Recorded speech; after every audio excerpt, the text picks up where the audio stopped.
Hello, you're watching Avenue X. Happy New Year. This is the first video on Avenue X of Year of the Snake. There has been quite a few dramas ongoing in January 2025. I don't think I need to make an individual video on each of the dramas for all kinds of reasons, but I think it would be nice to collectively talk about them. So let's first start with a drama that aired at the very end of last year, and that will be the Tencent drama based on an IP novel, Dafeng 打更人, Guardians of Dafeng, led by Wang Hedi. The drama is directed by Deng Ke. Although it's not necessarily always himself directing every scene you see in this drama, he does have kind of executive assistant directors who actually does most of the on-ground work. That drama was very hyped up by Tencent before the end of the year. They held a huge ceremony, opening the champagne before the competition even started. I don't think it performed to their expectation. This IP is actually based on a really popular novel, what we call the male-oriented readers web novel site. And the original work is super uber long. Although the problems I have with this drama has nothing to do with its adaptation. I watched up to episode 5 or 6, basically up to the point where Tian Xiwei showed up and started to do her chemistry experiment as a princess in the story. I quit. And the problems I have is not necessarily something that I can see will get better later, so that's why I quit. It is written as a script that when you stop and think, the characters do not make sense. Then when you look at how it gets directed, represented, and visualized, you realize the person who is calling the shots, literally, is actually very inexperienced in cinema language. For a scene to work, how you shoot it, how you edit it together, how you paste it, that person seems to have no clue. If I have to give an example, on the script level, it lacks basic logic about if there is a contemporary person who somehow ended up in a story world. Although it may be boring, but you have to kind of go through procedure of this character, which is first surprise and then denial, or trying to figure out how they can get back to contemporary world because they have a whole world here. They have no idea what that world is. They would need to try multiple times and realize they cannot really come back, and maybe they're stuck there. And then it gets to the point where they accept the fact that now, for whatever reason, I am in this world, I have to figure out a way to survive. Any type of character who does time travel or fictional travel or game travel needs to go through those stages. Or somebody would have to come out like the game travel story, telling them, now you're in the game, your goal is to get out of the game or win this and win that, otherwise you're stuck. This drama doesn't have any of that. Our male lead is a normal contemporary person, a property sales agent who somehow just ended up in this fictional period kind of setting world, yet he almost tried nothing, instantly accepted that he's there. And he actually feels really good and having fun with somehow I ended up in this world. Apparently the scriptwriter don't think that's important to set up the character to make him look like a normal person who has normal reactions. They just want to get to the fun part. And then the fun part is not that well written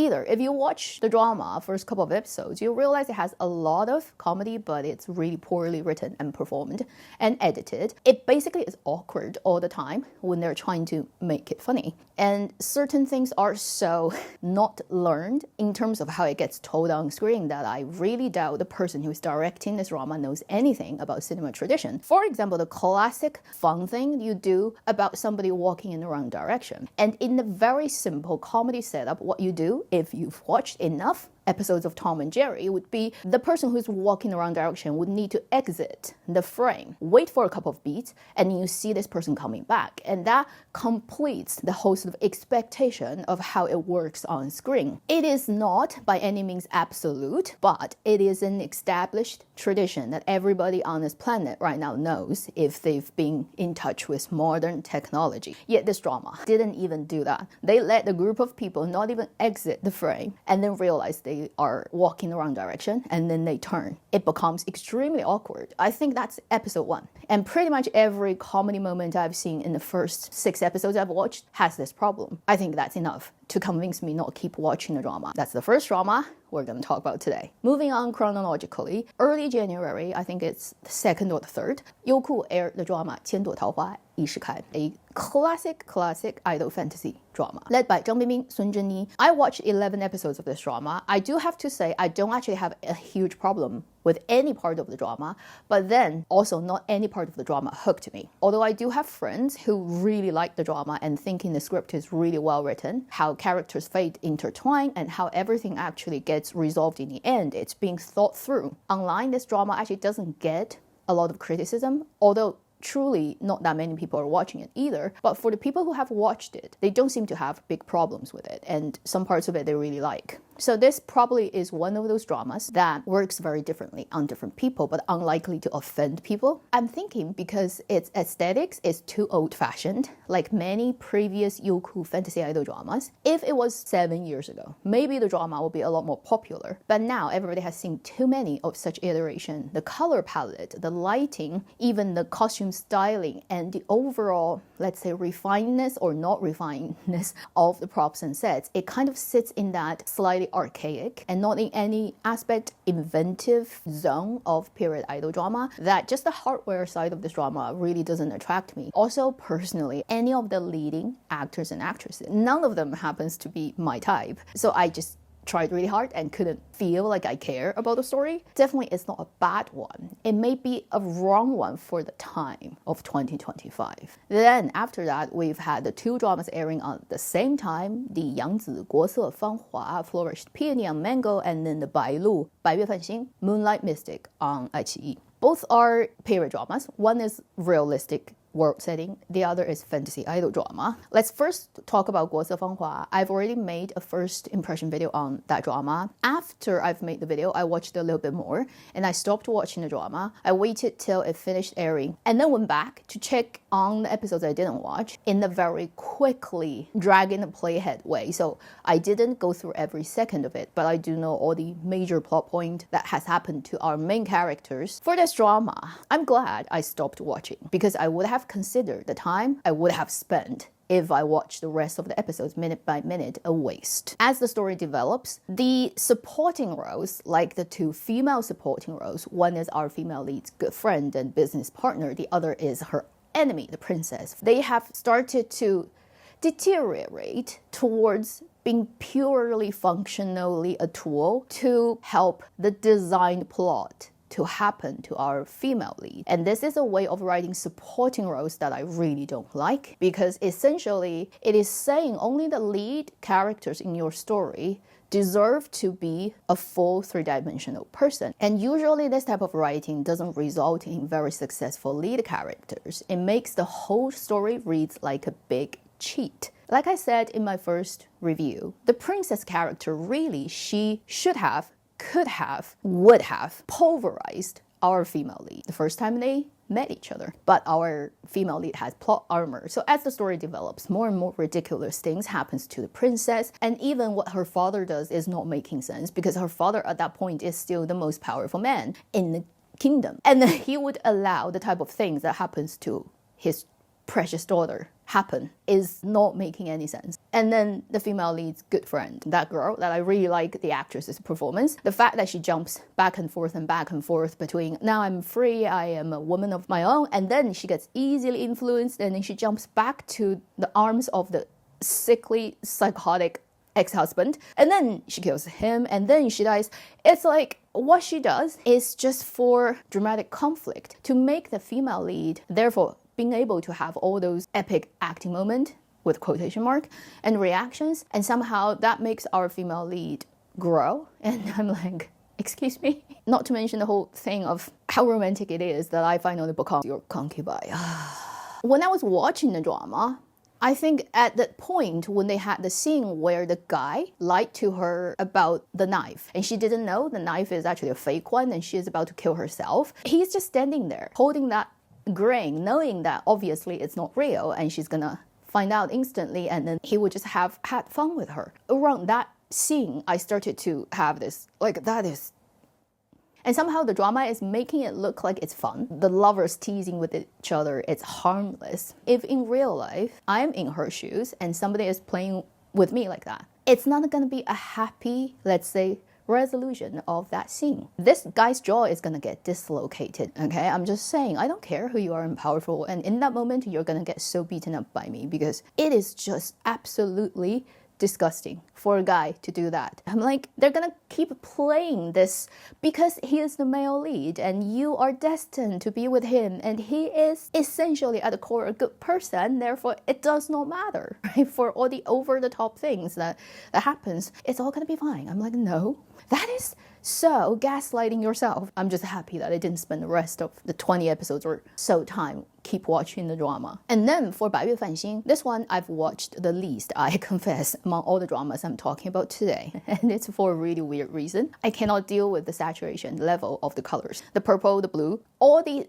extremely dark and deeply saturated color. As I was watching, to some point, it starts to give me a literally stomach not feeling well and eyes feeling weird pressures and visual field getting very annoyed. Like I have those shadows. When I look away, I just see all those color bubbles in my eyes because of how saturated those colors in the drama is. I literally couldn't stare at the screen for too long. So I watched the first 3 episodes. And then I checked about the ending. And in terms of in the middle, I do know everybody basically is like, they have different versions of themselves. And I've seen those super popular snippets that got promoted heavily on internet during the airing, such as the female second shooting arrows and all her micro expressions that looks really nicely done. So by the end of this drama, I'm aware that the general opinion on this drama is the second lead couple did a better job or is a lot more interesting to watch than the lead couple. The female second actress really outshined the lead actress. And I'm not surprised because Dai Luwa has been around for some years. Back in the days of 穿越火线 Crossfire, I already noticed her. Although the current timeline and the 20 years ago timeline compared, I like the Luhan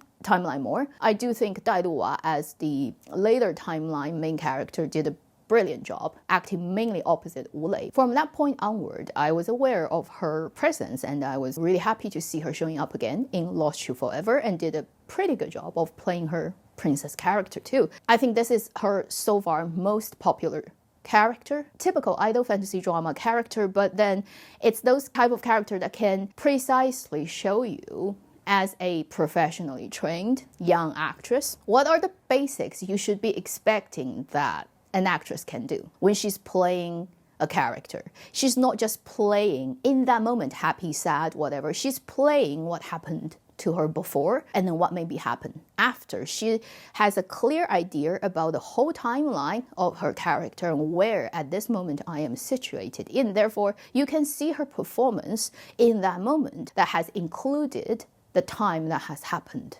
before that moment. Whereas if you compare that to Bailu's performance, pretty much it's all set. It's like going to Burger King. If you order that particular burger, it's always going to taste exactly like that. No difference. Does not matter if you eat it today or yesterday or the day after. Does not matter if you eat at this location or that location. It's the same thing.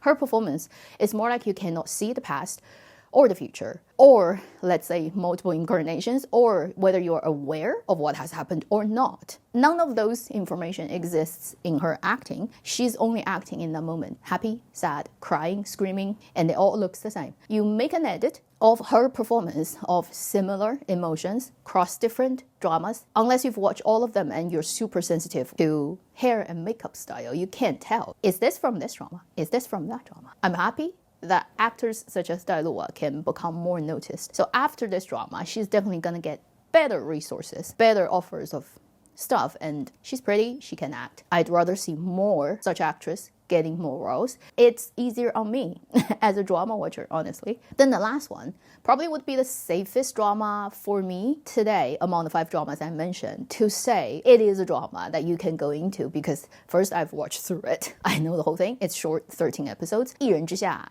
决战 Biyou村. Basically, another short chapter after I Am Nobody that has aired last year. And this is a manga, which is a manga adaptation. And it's done by Xu Hongyu, who was the director of Crossfire. So there's some crossover among the dramas. It showed up latest, I think, among all the dramas I'm talking about today. And because it's so short, it just finished airing in pretty much a week's time. Before it aired, I said in my weekly video, I would go in to check this drama because it has Wenqi. And I'm just so happy Wenqi took the role. I'm so happy Xu Hongyu decided to cast her. I cannot imagine if it wasn't her, who would be able to take the role or do equally a good job. Almost unimaginable. So for people who haven't watched the whole IP, you should go and watch the first drama to at least get an idea about what's the world setting and then what are those people. The second drama basically is telling you for this courier company, they have different branches. Each branch has a leader and then they are singly responsible for a special agent under their governance who is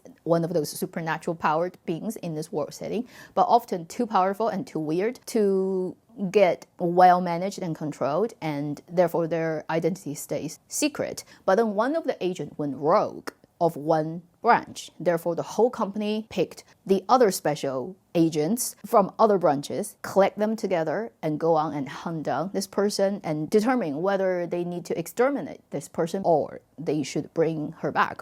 And this character being Wenqi's character Chen Duo. That's mainly what the 13 episodes is about. And when it ends, it will link to the next chapter. That is supposed to be, probably would have to film that, and then we'll wait for a year or two to see. That will finally go to the detail about the background story of the main character Wang Yinglu plays, Feng Baobao. So that's what we have now, if you're wondering. For manga adaptation, this is one of the most successful dramas we've seen in recent couple of years. This chapter particularly did a better job than the first one. For example, casting Yan Yikwan to play this role who looks almost identical. Like, I got so shocked because Yan Yikwan was known in China since day one of him showing up on TV screen as the best looking guy by a hard standard. The type of, if you put him on this golden ratio mask, he fits everything. He has perfect symmetry. His bone structure from all angles, all lighting conditions looks dashing. You can completely disregard his race type of good looking. I think he appears to be perfectly good looking to all human beings, that level of good looking guy.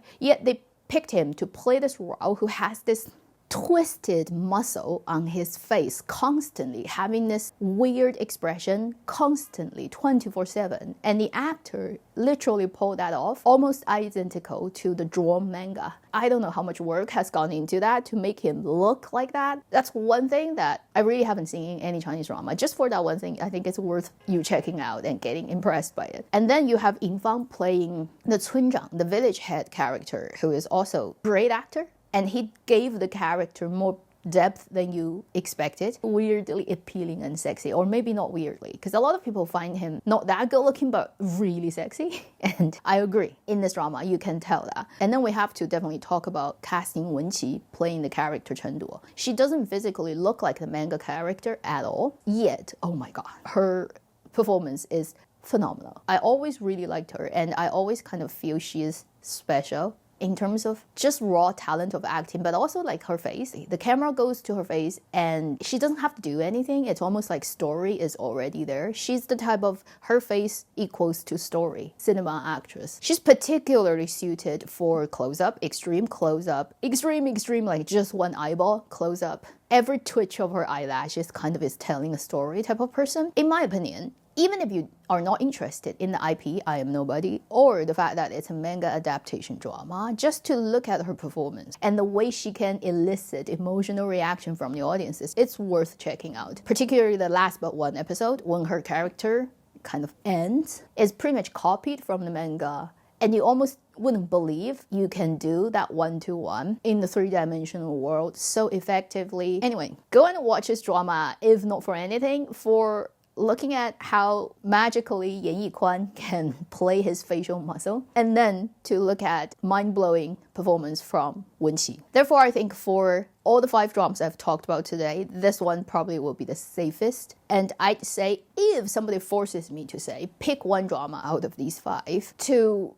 represent Chinese drama's good quality or good side of it, I will pick this one. So these are the 5 dramas I've been watching from end of last month to now. There are more dramas that have finished airing during this time, such as Jinnang Miaolu, Hu Bingqing, and Zhai Zilu drama. I'll try to find the time to talk about it. There's this highly controversial Piao Bai, Drifting Away, that has finished airing, very short.